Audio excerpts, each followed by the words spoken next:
Line এটা বলা হলো, 2 লাইন বলা হলো, কিন্তু 2 লাইনে বলা যায় না, অত ক্ষমতা আমার নেই। তো প্রথম হচ্ছে যে আমার সিনেমার মেয়ে, সে যে আজকে এই জায়গাটা এনে পৌঁছে দিয়েছে মা, আমরা কোনোদিন সেটা পারিনি। মা সবসময় অন্তরালি ছিলেন, তৈরি করে দিয়েছেন, তাকে 10 মাস গর্ভে ধারণ করেছেন। কিন্তু তারপর পরবর্তীকালে নানান রকম ঘটনার মধ্যে দিয়ে গেছে জীবনে, সেটা বলতে গেলে অনেক সময় লাগবে, 2 মিনিটের মধ্যে আর কি কথা বলবো।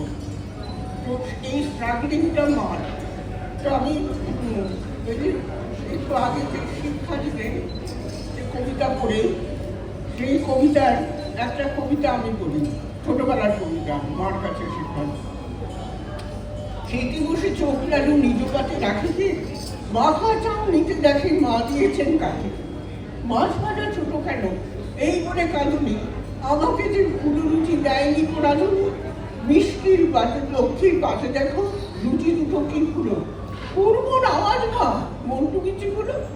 মিশ্রির কুচি আমি পাইনি তো মিশ্রি, দাদার জামাটা ভালো আমারটা মিশ্রি, দলে তো আদরে মেয়ে সিল্কের ফ্রকটা আমার বেলায় শুধু ফাঁকি প্যান্ট শার্ট। আর দাদা যায় কলেজেতে আমি কেন যাবো না, ঠান্ডি আপেল খায় আমি কেন খাবো না।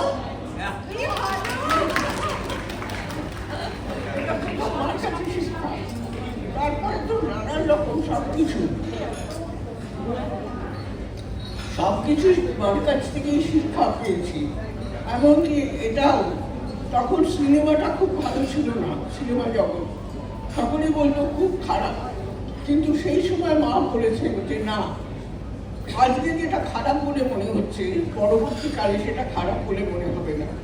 আমি 5 বছর বয়সে প্রথম ছবি করি, 2 বিয়াই প্রেমেন্দ্র মিত্রের, আর থিয়েটার করি না ছবি বিশ্বাস মিনার্ভা থিয়েটারে।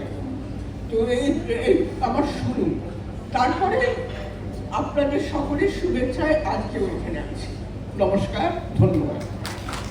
সেই যে রবি ঠাকুর বলেছিলেন না, তার